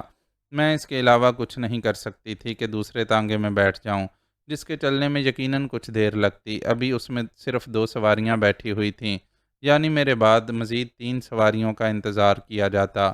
بعض اوقات انسان کی رہی سہی عقل بھی خبط ہو جاتی ہے۔ رضوان پر مجھے اس شدت سے غصہ آیا تھا کہ میں وہ فیصلہ بھی نہیں کر سکی جو مجھے ان حالات میں کرنا چاہیے تھا۔ میں یہ کر سکتی تھی کہ ایک خالی تانگا لے کر سنگیتا کے تعاقب میں نکل پڑتی اور اپنے تانگے والے سے یہ وعدہ کر لیتی کہ میں اسے 6 سواریوں کے پیسے ادا کر دوں۔ یہ خیال مجھے اس وقت سوجا جب میرے تانگے کی سواریاں پوری ہو چکی تھیں اور وہ حرکت میں آ گیا تھا۔ جب میں امپریس مارکیٹ پہنچی تو مجھے نہیں معلوم تھا کہ رضوان کہاں ہے اور سنگیتا کہاں۔ ان کا تانگا میرے تانگے سے 5 منٹ پہلے چلا تھا۔ ظاہر ہے کہ سنگیتا اتنی دیر میں تانگے سے اتر کر کسی طرف جا چکی تھی اور رضوان یقیناً اس کے تعاقب میں تھا، لیکن میں رضوان سے اتنی ناراض تھی کہ اب اس سے کسی بھی قسم کی معلومات حاصل کرنے کی روادار نہیں ہونا چاہتی تھی۔ اب میں اس کے سوا اور کیا کر سکتی تھی کہ اپنے گھر کا راستہ ناپوں۔ میں نے ایک رکشہ کی اور ڈیفنس کی طرف روانہ ہو گئی۔ اس وقت مجھے اپنی ایک اور حماقت کا احساس ہوا۔ میں یہ بھی تو کر سکتی تھی کہ بیہائنڈ جیکب لائنز ہی سے رکشہ میں سوار ہو جاتی۔ رکشہ کی رفتار تانگے سے تیز ہوتی، لیکن اس سے کوئی فرق نہیں پڑتا۔ میں امپریس مارکیٹ پر رک کر سنگیتا کے تانگے کا انتظار کر سکتی تھی۔ بہرحال جو ہونا تھا سو ہو چکا تھا، اب اس پر ٹسوے بہانے سے کچھ حاصل نہیں ہوتا۔ میں نے گھر پہنچ کر پرانے کپڑے اتار پھینکے اور اپنی اصلی جون میں آ گئی۔ اب 11 بج چکے تھے۔ میں نے فیصلہ کیا کہ ایک بار پھر تاتاری کے گھر پر دعویٰ بول دیا جائے۔ ممکن تھا کہ اس وقت وہ مل ہی جاتا۔ کار میں بیٹھ کر میں تیزی سے کھارا دار کی طرف روانہ ہو گئی۔ رات کے اس پہر میں وہ علاقہ ایک حد تک ویران ہو چکا تھا۔ 12 بجنے میں 10 منٹ باقی تھے جب میں نے تاتاری کے فلیٹ کا دروازہ کھٹکھٹایا۔ اس مرتبہ جس شخص نے دروازہ کھولا وہ چہرے مہرے سے ہی تاتاری معلوم ہو رہا تھا۔ اگر وہ جیکٹ پتلون کی بجائے قدیم لباس میں ہوتا تو صحرائے گوبی ہی کا باشندہ معلوم ہوتا۔ اس کے ایک ہاتھ میں شراب کا گلاس تھا، سرخ ٹھرا۔ غٹوں، اس کے منہ سے عجیب سی آواز نکلی جسے غراہٹ ہی کہا جا سکتا ہے۔ اس نے مجھے سر سے پیر تک دیکھا تھا۔ میں تم سے ملنے کے لیے دوسری مرتبہ آئی ہوں، میں بولی۔ غٹوں، تو تمہارا نام زینت ہے؟ میرا جی چاہا کہ میں بھی غٹوں کر دوں، لیکن میں نے خفیف سی مسکراہٹ کے ساتھ کہا، میں یہی نام بتا کر گئی تھی۔ کیا تم یہیں دروازے میں کھڑے کھڑے باتیں کرو گے؟ غٹوں، غٹوں، آ جاؤ، آ جاؤ۔ اس نے ایک طرف ہٹ کر مجھے راستہ دے دیا اور جب میں اندر پہنچ گئی تو دروازہ بند کر لیا۔ کمرے میں اس وقت تاتاری کے زیادہ چمچے موجود نہیں تھے، صرف ایک منچنو سا آدمی بیٹھا چرس پی رہا تھا۔ غٹوں، بولو کیا بات ہے؟ تاتاری نے پوچھا۔ میں تم سے تنہائی میں بات کرنا چاہتی ہوں۔ بالکل تنہائی ہے یہ بھی۔ یہ اپنا چھاپرا بھائی ہے نا، یہ بہرا ہے، جب تک اس کے کان کے قریب منہ لے جا کر نہ چیخو اسے سنائی نہیں دیتا۔ ہاں یہ ضرور ہے کہ تم جس کام کے لیے آئی ہو وہ چھاپرا نے سمجھ لیا ہوگا۔ تمہارے خیال کے مطابق میں کس کام کے لیے آئی ہوں؟ تم کو گاہک چاہیے اور مجھ سے بڑا سپلائر ساری کراچی میں نہیں ہے۔ تاتاری نے مجھے ایک بار پھر سر سے پیر تک دیکھا اور بولا، تمہارا جسم بڑا زوردار ہے، اچھے پیسے مل جایا کریں گے۔ تم کراچی میں شاید نئی آئی ہو۔ تاتاری سے اسی قسم کی باتوں کی توقع کی جا سکتی تھی، لہٰذا مجھے قطعی غصہ نہیں آیا۔ تاہم میں نے یہ ضرور سمجھ لیا کہ تاتاری نے کسی کی ایما پر خورشید کو میرے پاس بھیجا تو تھا، لیکن میرا صورت آشنا نہیں تھا۔ تاتاری نے گلاس سے ٹھرے کا ایک لمبا گھونٹ لیا اور بولا، بتاؤ میں ٹھیک بولتا ہوں نا؟ میں نے جواب دینے کے بجائے سوال کیا، تم خورشید کو تو جانتے ہوگے؟ اچھا، تو خورشید نے بتایا ہے تم کو میرا پتہ؟ تاتاری نے سر ہلایا۔ ہاں اسی نے بتایا ہے، اور یہ تم بتاؤ گے کہ اسے تم نے کس کی ایما پر میرے پاس بھیجا تھا؟ میرا یہ سوال تاتاری کی سمجھ میں نہ آ سکا اور وہ الجھی ہوئی نظر سے میری طرف دیکھتا رہا۔ میں بڑے اطمینان سے دیوار کے سہارے ٹک گئی اور بولی، میرا نام زینت نہیں بلکہ صبیحہ بانو ہے۔ اب کیا میں تمہیں اپنی فرم کا نام بھی بتاؤں؟ غٹوں، تاتاری چونک پڑا۔ مجھے تم سے صرف یہی ایک بات معلوم کرنا ہے، میں نے کہا، اس کے بعد میں 1 منٹ بھی نہیں رکوں گی۔ اگر خورشید تمہارے پاس گئی تھی تو اپنی مرضی سے گئی ہوگی، میں اس کے بارے میں کچھ نہیں جانتا۔ تاتاری نے کہا، پھر ٹھرے کا ایک طویل گھونٹ لیا۔ میں سمجھ گئی کہ تاتاری اتنی آسانی سے وہ سب کچھ نہیں بتائے گا جتنی آسانی سے خورشید نے بتا دیا تھا۔ دیکھو تاتاری، میں مسکراتی ہوئی اس کی طرف بڑھی، اگر تم ایک مرتبہ مجھے اپنی آغوش میں لینا چاہتے ہو تو اب سب کچھ سچ بتا دو۔ تم؟ تاتاری کی آواز بھرا گئی۔ اس نے اپنے ہونٹوں پر زبان پھیری اور بھوکی نظر سے میری طرف دیکھنے لگا۔ میں نے اس کے قریب پہنچ کر اپنی دونوں باہیں اس کے چوڑے چکلے شانوں پر رکھ دیں اور مسکراتی ہوئی اس کی آنکھوں میں دیکھتی رہی۔ میں نے محسوس کیا کہ وہ اندر ہی اندر پگھلتا جا رہا ہے۔ اس نے اپنے چمچے کی طرف دیکھتے ہوئے آنکھوں سے اشارہ کیا۔ وہ اشارہ ملتے ہی چمچہ بے ڈھنگے سے انداز میں ہنستا ہوا اٹھا اور دروازہ کھول کر باہر چلا گیا۔ تاتاری نے 2 گھونٹ لے کر گلاس خالی کر دیا اور اسے قریبی کارنس پر رکھ کر میرے دونوں ہاتھوں کو اپنے شانوں سے ہٹاتا ہوا بولا، ٹھہرو میں ذرا دروازہ بند کر لوں۔ وہ جب دروازے کی طرف بڑھ رہا تھا تو اس کے قدموں میں ڈگمگاہٹ تھی۔ نہ جانے وہ ٹھرے کا اثر تھا یا اس پر میری قربت کا نشہ چھا گیا تھا۔ میں شرارت آمیز نظر سے اس کی طرف دیکھتی رہی۔ وہ دروازہ بند کر کے مڑا تو اس کی آنکھوں میں چھائی ہوئی گرسنگی 2 چند ہو چکی تھی۔ وہ میری طرف بڑھتا ہوا غرایا، آؤ غٹوں، آؤ جانے من، آؤ میری آغوش کو گرما دو، مجھے یہ سودا منظور ہے۔ اس نے مجھے آغوش میں سمیٹ لینا چاہا تو میں نے اس کے ہاتھ پکڑ لیے۔ اوہوں، میں نے نفی میں سر ہلاتے ہوئے کہا، پہلے تم مجھے اس شخص کا نام پتہ بتاؤ گے؟ نہیں، پہلے تم اپنا وعدہ پورا کرو، اس کے بعد تم اپنی بات سے پھر گئے تو کیا ہوگا؟ گھٹوں، وہی عجیب و غریب آواز اس کے منہ سے نکلی۔ تاتاری اپنی بات سے کبھی نہیں ہٹتا، حالانکہ وہ صریح جھوٹ بول رہا تھا۔ اس نے نامعلوم اجنبی سے یہی وعدہ کیا ہوگا کہ وہ اس کے بارے میں کسی کو کچھ نہیں بتائے گا۔ وہ میرے جواب کا انتظار کیے بغیر بولا، اور پھر ایسا بھی تو ہے کہ اگر میں نے تمہیں اس شخص کے بارے میں بتا دیا اور اس کے بعد تم اپنے وعدے سے پھر گئیں تو کیا ہوگا؟ یہ تو ممکن ہی نہیں، کیونکہ میں عورت ہوں اور تم مرد۔ پھر یہ کہ میں اس وقت تمہارے گھر میں ہوں، میں تمہاری گرفت سے بچ کر کیسے نکل سکتی ہوں؟ تاتاری کچھ سوچنے لگا اور پھر اس کے مکروہ ہونٹوں پر بڑی متکبرانہ سی مسکراہٹ ابھری۔ ٹھیک ہے، وہ بولا، تم اب مجھ سے بچ کر تو نہیں جا سکتی۔ اگر تم چیخو چلاؤ گی تو بھی کوئی فرق نہیں پڑے گا۔ آس پاس والوں میں اتنی ہمت نہیں ہے کہ وہ تاتاری کے گھر کا دروازہ کھٹکھٹا سکیں۔ میں چاہوں تو اس آدمی کا نام پتہ بتائے بغیر بھی تمہارے جسم سے کھیل سکتا ہوں، لیکن جو لذت رضامندی میں ہے وہ جبر میں نہیں۔ ہاں، اگر کوئی مجبوری ہو تو دوسری بات ہے۔ تم بڑے اچھے آدمی ہو۔ میں نے بڑے پیار سے اس کے کندھے پر ہاتھ رکھ دیے۔ تم جیسا شاندار مرد مجھے عرصے سے نہیں ملا۔ آج میرا بھی دل خوش ہو جائے گا۔ تاتاری غراتا ہوا ہنسا اور اس نے بھی اپنے چوڑے چکلے مضبوط ہاتھ میرے شانوں پر رکھ دیے۔ تمہارا جسم بڑا جاندار معلوم ہوتا ہے۔ اب اس کی رال ٹپک پڑ رہی تھی۔ ہاں، تو تم اس کا نام بتا رہے تھے، میں نے اسے ٹوکا۔ مشتاق چنگیزی، تاتاری نے کہا، اور یہ نام میرے ذہن میں گرنیڈ کی طرح ایک دھماکے سے پھٹا۔ یہی نام مجھے سنگیتا سے معلوم ہوا تھا۔ یہی وہ شخص تھا جسے سنگیتا کے باپ نے اپنا سب کچھ دے دیا تھا۔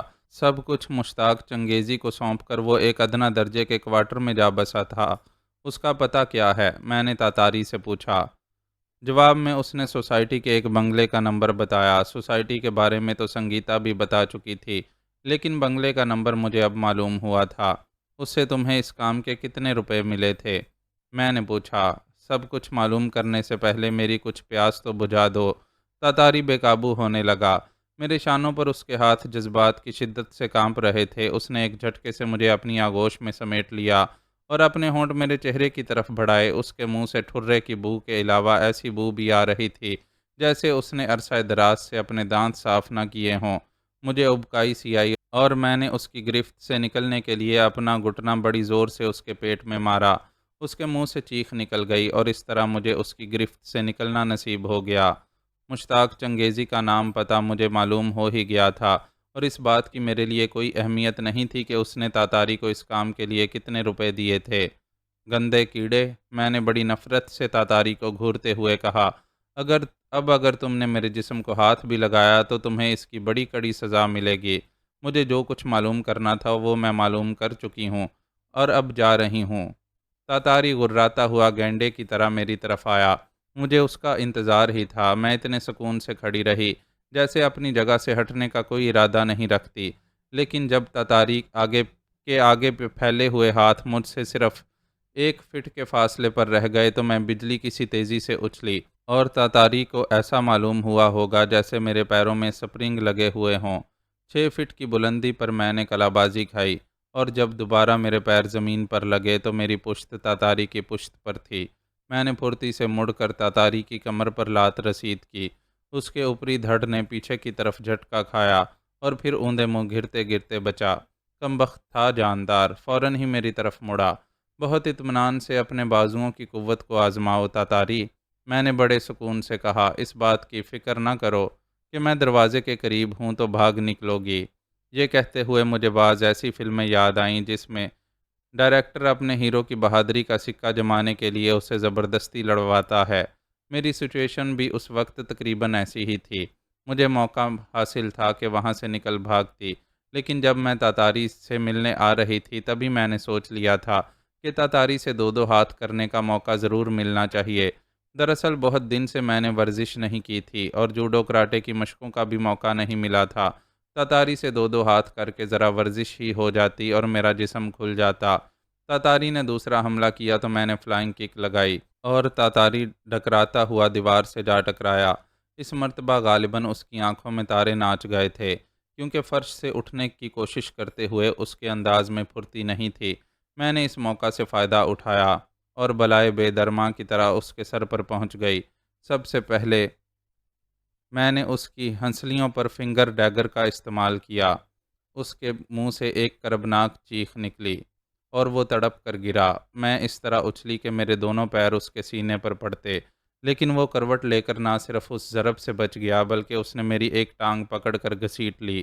میں بہت زور سے گرتی، لیکن میں نے اپنا دوسرا پیر اس کے منہ پر رسید کر دیا۔ اس طرح میری ٹانگ اس کی گرفت سے نکل گئی۔ میں نے اپنے گرتے ہوئے جسم کو کروٹ دی، اور جب میں فرش پر گری تو کروٹ لینے کے باعث میرے گرنے کا زور ٹوٹ چکا تھا۔ مجھے ذرا بھی چوٹ نہیں آئی۔ اس مرتبہ میں اور تاتاری ایک ساتھ فرش سے اٹھے۔ تاتاری کی باچھوں سے خون بہہ رہا تھا۔ میری لات کھا کر اس کے کئی دانت ہل گئے ہوں گے۔ اس مرتبہ اس نے مجھ پر اندھا دھند حملہ نہیں کیا۔ وہ سمجھ چکا تھا کہ مقابلہ کسی عام قسم کی عورت سے نہیں ہے۔ وہ گھٹوں گھٹوں کرتا ہوا دونوں ہاتھ پھیلائے بہت دھیرے دھیرے میری طرف بڑھ رہا تھا۔ اس کی آنکھیں خون کبوتر کی طرح سرخ ہو رہی تھیں۔ میں چونکہ اس قسم کے مارکے کی توقعات لے کر آئی تھی، اس لیے میں نے ساڑی کی بجائے شلوار قمیض کا انتخاب کیا تھا۔ اس اچھل کود میں میرے گلے میں پڑا ہوا دوپٹہ گر چکا تھا، لیکن اتفاق سے اب میں اس جگہ کھڑی تھی جہاں میرا دوپٹہ گرا تھا۔ میں اپنا دوپٹہ اٹھانے کے لیے جھکی تاکہ کمر سے باندھ لوں، لیکن بد نصیب تاتاری نے اسے میری غفلت پر محمول کیا اور یک لخت جھپٹ پڑا۔ میں نے اس کی زد سے نکلنے کے لیے بڑی پھرتی کا مظاہرہ کیا اور ساتھ ہی اپنے دوپٹے کو اس کی کمر کے گرد گھما دیا۔ اب سچویشن کچھ یوں تھی کہ اس کی پشت میری طرف تھی اور وہ میرے دوپٹے کے حصار میں تھا۔ دوپٹے کے دونوں سرے میرے دونوں ہاتھوں میں تھے۔ میں نے اس کی کمر پر گھٹنا رسید کیا تو وہ جھٹکا کھا کر آگے گیا۔ میں نے دوپٹے کو پوری قوت سے اپنی طرف کھینچا تو وہ بھی کھنچتا چلا آیا۔ اس مرتبہ میں نے پوری قوت سے لات رسید کرتے ہوئے دوپٹے کا وہ سرا چھوڑ دیا جو میرے بائیں ہاتھ میں تھا۔ نتیجہ یہ نکلا کہ تاتاری سامنے کی دیوار سے جا ٹکرایا۔ اسے اتنی مہلت بھی نہیں مل سکی تھی کہ وہ اپنے ہاتھ دیوار پر ٹکا دیتا۔ اس کا سر ہی دیوار سے ٹکرایا اور جب وہ گرا تو میں نے دیکھا کہ خون کی ایک چادر سی اس کے چہرے پر پھیلتی چلی جا رہی تھی۔ یقیناً اس کا سر بہت بری طرح پھٹا تھا۔ اس کے ہوش و حواس جواب دے گئے اور وہ فرش پر بے حس و حرکت ہو گیا۔ مجھے بڑی مایوسی ہوئی۔ میں چاہتی تھی کہ ورزش کا یہ سلسلہ بھی کچھ دیر تک تو اور چلتا۔ بہرحال اب وہاں رکنا بے سود تھا۔ میں نے اپنے بکھرے ہوئے بال درست کیے، کپڑوں کی شکنیں برابر کرنے کی کوشش کی اور دوپٹہ گلے میں ڈال کر فلیٹ سے نکل آئی۔ فلیٹ میں جو دمہ چوکڑی مچی تھی اس کا پاس پڑوس کے لوگوں پر کوئی اثر نہیں ہوا تھا۔ مجھے کرب و جوار میں کوئی ایک شکل بھی نظر نہیں آئی۔ میں اپنی کار میں بیٹھی اور وہاں سے روانہ ہو گئی۔ اب اتنی رات گئے میں اپنے گھر ہی کا رخ کر سکتی تھی، کوئی اور کام تو کیا نہیں جا سکتا تھا۔ گھر پہنچ کر میں نے سب سے پہلے خورشید کے بارے میں معلوم کیا۔ توقع کے مطابق وہ بدستور بلو روم میں تھی اور اسے رات کا کھانا دیا جا چکا تھا۔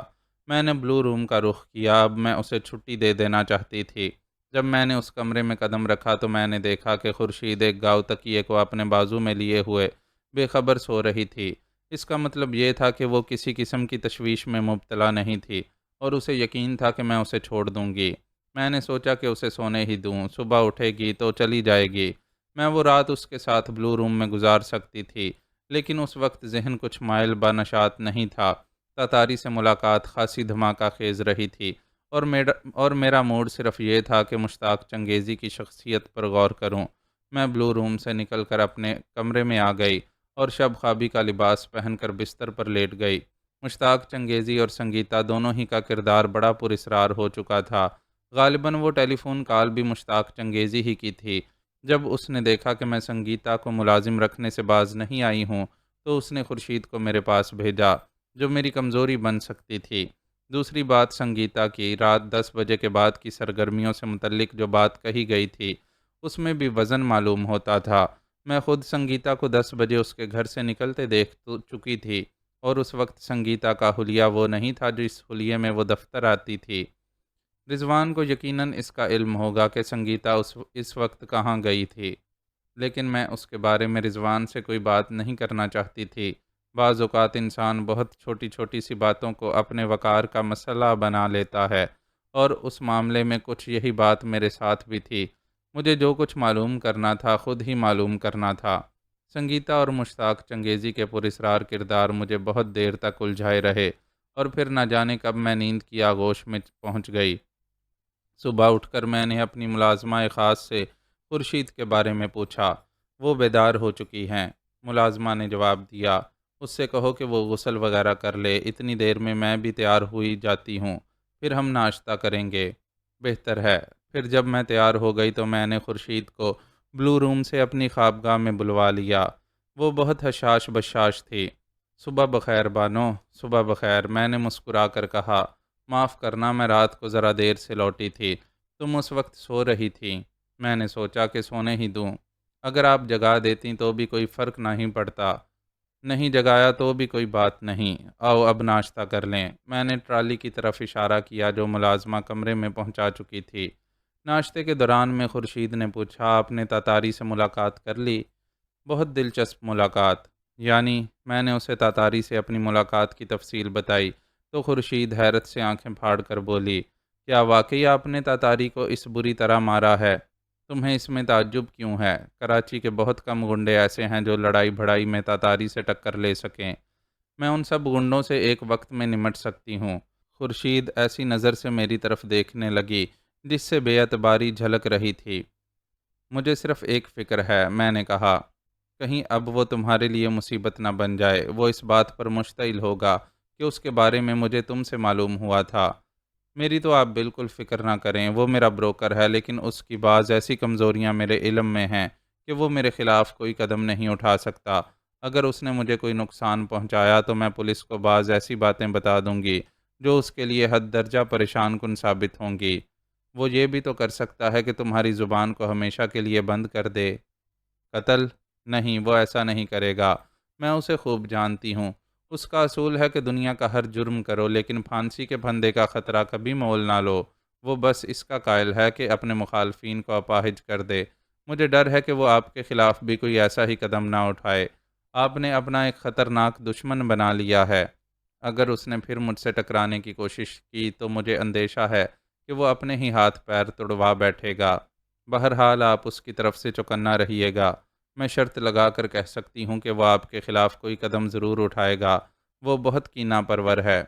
میری فکر تو تم بالکل نہ کرو۔ ناشتہ کرنے کے بعد میں کھڑی ہو گئی، پھر بولی، اب میں دفتر جاؤں گی، تم بھی ساتھ چلی چلو، جہاں کہو گی ڈراپ کر دوں گی۔ مجھے خیام سینما کے سامنے اتار دیجیے گا، میں تمہارے گھر پر ہی اتار دوں گی، کیا فرق پڑتا ہے؟ میں اسے لے کر روانہ ہو گئی۔ ہم دونوں میں اچھی خاصی دوستی سی ہو چکی تھی۔ میں نے اسے پسند بھی کیا تھا، لیکن اس میں برائی بس ایک تھی کہ وہ پیشہ ور لڑکی تھی۔ کیا تم اکیلی رہتی ہو؟ یہ سوال میں نے اس سے اس وقت کیا جب گاڑی خیام سینما کے سامنے والی گلی میں مڑ رہی تھی۔ نہیں، میری ماں اور ایک ملازم بھی ہے گھر میں۔ تمہاری ماں؟ وہ میرے سوال کو سمجھ گئی اور بات کاٹتی ہوئی بولی، وہ بھی میری ہی جیسی ہے۔ وہ مجھے کبھی نہیں بتا سکی کہ میرے ماں باپ کا کیا نام ہے۔ خورشید کے لہجے میں خفیف سی تلخی تھی۔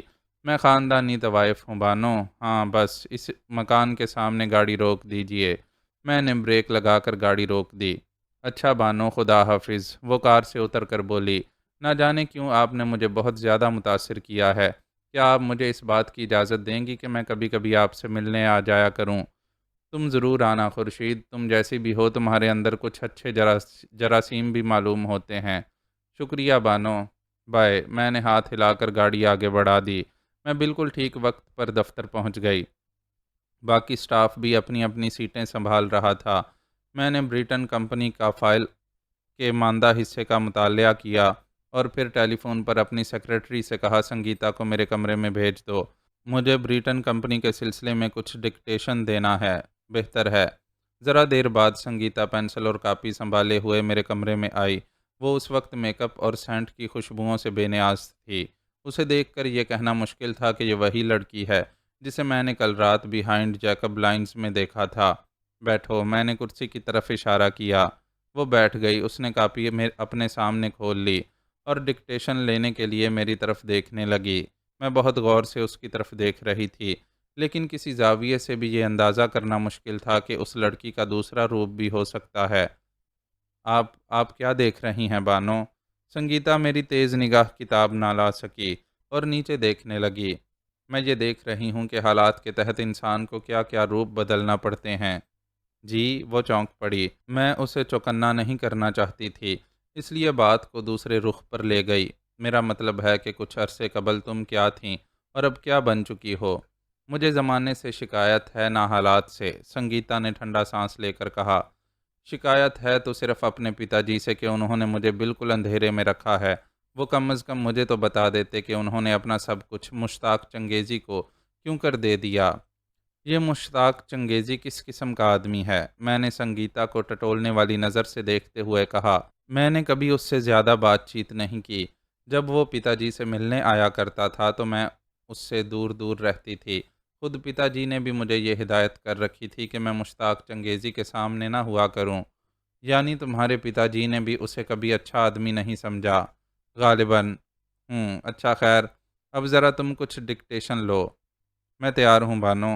میں نے بریٹن کمپنی کے سلسلے میں اسے کوئی پون گھنٹے تک ڈکٹیشن دیا اور پھر اسے رخصت کرنے کے بعد ٹیلی فون پر سیکرٹری سے کہا، میں نے سنگیتا کو ڈکٹیشن دے دیا ہے۔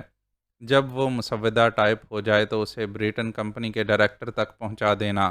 اس مسودے میں کچھ وضاحتیں ہیں۔ ضروری ہے کہ بریٹن کا ڈائریکٹر مجھ سے ملاقات کرنے سے پہلے اس مسودے کو پڑھ لے، ورنہ میٹنگ غیر ضروری طور پر طویل ہو جائے گی۔ جیسا آپ مناسب سمجھیں۔ میں نے سلسلہ منقطع کیا اور رات کا پروگرام سوچ ہی رہی تھی کہ فون کی گھنٹی بجنے لگی۔ میری میز پر کئی ٹیلی فون تھے، ان میں سے جس کی گھنٹی بجی تھی اس کا نمبر صرف میری قریبی واقف کار کے علم میں تھا۔ کاروباری لوگ اس سے بے خبر تھے۔ کون ہو سکتا ہے؟ میں نے سوچتے ہوئے ریسیور اٹھایا اور ماؤتھ پیس میں بولی، ہیلو، بانو اسپیکنگ، آپ کا خادم۔ دوسری طرف سے رضوان کی آواز آئی۔ میری پیشانی پر سلوٹیں پڑ گئیں۔ کل رات خاصا مزہ رہا، رضوان جیسے چٹخارا لے کر بولا۔ تمہیں اپنی اس شرارت کا مزہ ضرور چکھنا پڑے گا۔ دیکھیے جناب، آپ مجھے دھمکیاں تو دے نہیں، ہر چند کہ ابھی رضیہ سے میری شادی نہیں ہوئی، لیکن ایک نہ ایک روز ہوگی ضرور۔ اس اعتبار سے آپ میری ہونے والی سالی ہیں، اور سالیوں سے مذاق کرنے کا حق ہر ایک کو حاصل ہوتا ہے۔ جواباً عرض کرنے کا حق بھی تو غیر محفوظ نہیں۔ دیکھیے سالی جی، یہ بڑی غلط بات ہے کہ آپ برابر ٹالنے کے موڈ میں نظر آ رہی ہیں۔ میں نے تو اس وقت محض اس لیے فون کیا ہے کہ آپ کو کل رات کی مکمل رپورٹ دے دوں۔ مجھے تمہاری رپورٹ کی بالکل ضرورت نہیں ہے، میں نے تیز لہجے میں کہا۔ میں اپنے آپ کو کبھی بے بس نہیں سمجھتی۔ مجھے جو کچھ معلوم کرنا ہے وہ میں خود معلوم کر لوں گی۔ میں نے رضوان کی بات سنے بغیر ہی ریسیور کریڈل پر رکھ دیا اور اس کے بعد دفتر سے اٹھ ہی گئی۔ کوئی اتنا اہم کام تھا بھی نہیں کہ دفتر میں رکنا ضروری ہوتا۔ میں نے وہ دن اس چکر میں گزارا کہ مشتاق چنگیزی کے بارے میں کچھ معلومات حاصل ہو جائیں، لیکن مجھے خاطر خواہ کامیابی حاصل نہیں ہو سکی۔ رات کے کھانے کے بعد میں نے اپنا بھیس بدلا اور بیہائنڈ جیکب لائنز کی طرف روانہ ہو گئی۔ میں نے اپنا گزشتہ رات والا حلیہ ہی اپنایا تھا، کیونکہ اس علاقے میں آزادی سے نقل و حرکت کرنے کی کوئی اور صورت نہیں تھی۔ 10 بجنے میں کچھ دیر تھی جب میں اپنی منزل پر پہنچ گئی۔ وقت گزارنے کے لیے مجھے پرچون کی ایک دکان پر رکنا پڑا۔ وہ دکان بند ہونے ہی والی تھی کہ میں وہاں پہنچ گئی اور دکاندار کو قلیل مقدار میں بہت سی چیزوں کے لیے کہہ دیا۔ ان چیزوں کو تولنے میں اتنا وقت گزر ہی جاتا جتنا میں گزارنا چاہتی تھی۔ دکاندار وہ چیزیں تولتا رہا اور میں سنگیتا کے کوارٹر پر نظر رکھے رہی۔ ٹھیک 10 بجے تھے جب دکاندار نے ساری چیزیں ایک بڑے سے تھیلے میں رکھ کر مجھے دے دیں۔ جب میں اس کا حساب کر رہی تھی تو میں نے سنگیتا کو کوارٹر سے نکلتے دیکھا۔ آج بھی وہ میک اپ کیے ہوئے تھی۔ جب وہ میرے قریب سے گزری تو میں نے اسے خوشبوؤں میں بسا ہوا محسوس کیا۔ دکاندار کا حساب کر کے میں سامان کا تھیلا سنبھالے ہوئے سنگیتا کے تعاقب میں چل پڑی۔ میں ادھر ادھر نظر دوڑاتی جا رہی تھی۔ مجھے رضوان دکھائی تو نہیں دیا، لیکن مجھے یقین تھا کہ وہ آس پاس ہی کہیں ہوگا۔ میری بدقسمتی سے آج بھی ایسا اتفاق ہوا کہ میں سنگیتا کا تعاقب نہیں کر سکی تھی۔ آج سنگیتا جس ٹانگے میں بیٹھی اس میں ایک ہی سواری کی گنجائش تھی۔ سنگیتا کے بیٹھتے ہی وہ حرکت میں آ گیا۔ وہاں اس وقت کوئی خالی تانگا بھی نہیں تھا جسے میں ہائر کر لیتی۔ اب میں نے رکشہ کی تلاش میں نظر دوڑائی اور ٹھیک اسی وقت ایک موٹر سائیکل میرے قریب آ رکی۔ وہ رضوان ہی تھا۔ آداب سالی جی، اس نے آہستہ سے کہا۔ میں نے اس کی طرف توجہ نہیں دی۔ آئیے بیٹھیے پیچھے، رضوان پھر بولا۔ بہت بہت شکریہ، میں نے سرد لہجے میں کہا اور قریب آتی ہوئی ایک رکشہ کو رکنے کا اشارہ کیا۔ دیکھیے آپ رضوان کی پوری بات سنے بغیر میں رکشہ میں بیٹھ گئی اور رکشہ والے سے کہا، امپریس مارکیٹ چلو۔ رکشہ چل پڑا اور میں نے پلٹ کر رضوان کی طرف دیکھا بھی نہیں۔ جلد ہی میرا رکشہ سنگیتا کے تانگے کو پیچھے چھوڑ گیا۔ تانگے والے کا چہرہ میں نے اپنے ذہن میں محفوظ کر لیا تھا۔ امپریس مارکیٹ پہنچ کر میں نے رکشے کا کرایہ ادا کیا اور اتر کر کچھ ہی دور ایک نیم تاریک سے گوشے میں کھڑی ہو گئی۔ وہاں سے میں ہر آنے والے تانگے پر نظر رکھ سکتی تھی۔ میرا یہ انتظار اتنا طویل نہیں تھا کہ صبر آزما ثابت ہونے لگتا۔ کچھ ہی دیر میں نے اس تانگے والے کو پہچان لیا، مگر جس کا انتظار تھا وہ تانگے میں موجود نہیں تھی۔ مجھے یوں لگا جیسے میرے جسم میں جان نکل گئی ہو۔ سنگیتا کی خالی نشست میرا منہ چڑھا رہی تھی۔ میں نے تانگے کے عقب میں سڑک پر دور تک نظر دوڑائی، لیکن رضوان کی موٹر سائیکل بھی دکھائی نہیں دی۔ یہ کیا ہوا؟ میرا ذہن اس سوال کا جواب دینے سے قاصر تھا۔ رضوان بھی غائب اور سنگیتا بھی۔ کیا یہ بھی رضوان کی کوئی ایکٹیویٹی تھی؟ کیا اس نے کسی ترکیب سے راستے ہی میں سنگیتا کو تانگے سے اتار لیا تھا؟ یہ بات ناممکن نہیں تھی کہ اس نے سنگیتا کو اپنے جال میں پھانس لیا ہو۔ وہ مجھے رکشہ میں بیٹھتے دیکھ کر سمجھ گیا ہوگا کہ میں امپریس مارکیٹ پر رک کر سنگیتا کے تانگے کا انتظار کروں گی، لہٰذا اس نے مجھے پریشان کرنے کے لیے سنگیتا کو راستے ہی میں تانگے سے اتار لیا ہوگا۔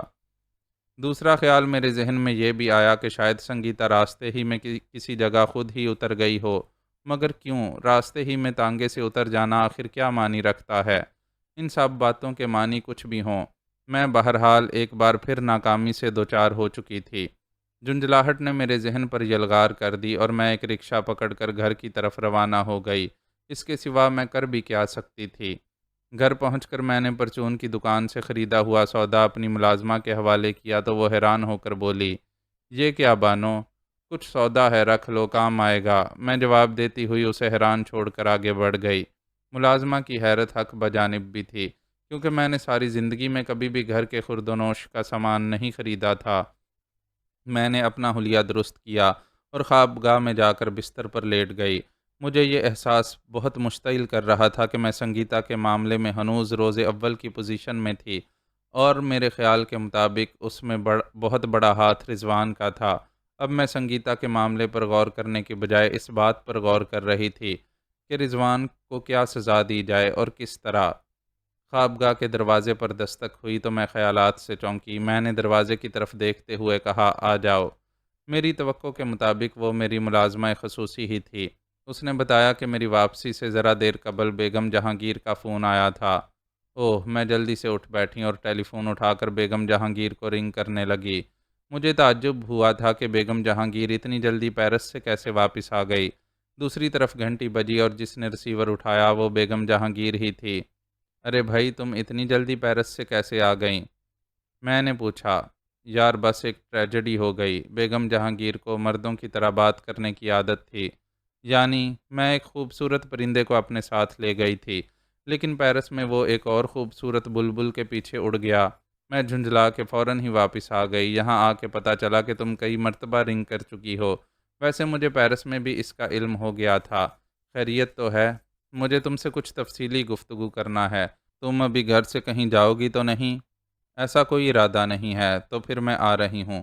اس خیال سے کہ بیگم جہانگیر استفسارات میں وقت ضائع کرے گی، میں نے جلدی سے ریسیور رکھ دیا۔ پھر میں بستر سے اٹھی اور جلدی جلدی کپڑے تبدیل کرنے لگی۔ میں فوراً ہی بیگم جہانگیر سے ملاقات کر کے سنگیتا کے سلسلے میں اپنی ذہنی خلش دور کر لینا چاہتی تھی۔